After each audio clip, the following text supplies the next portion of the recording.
يؤذن المؤذن فمن ينافس معه؟ من عنده مفتاح المسجد منكم؟ أما سمعتم بقصة مفتاح المسجد؟ كنا في الحج ومعنا أحد تجار الرياض، فبعد المحاضرة في منى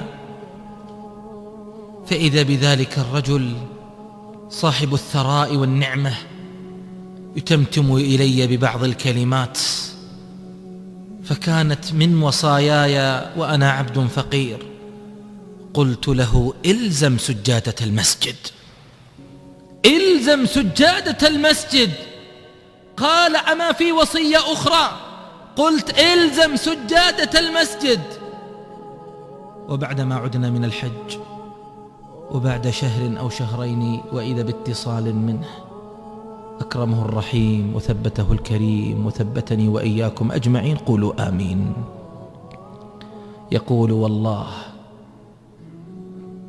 بدأت مع الصلاة التي كنت لا أقصد المسجد فيها كثيرا، حتى نافست المؤذن في التبكير عند باب المسجد، فاستحى مني وأتاني بمفتاح آخر وأعطاني إياه. فوالله لمفتاح المسجد بين مفتاح الشركة ومفتاح الخزانة ومفتاح بيتي وسيارتي لهو ألذ مفتاح عندي، لهو ألذ مفتاح عندي. فمسكين من ليس عنده مفتاح المسجد، مسكين من ليس عنده مفتاح المسجد.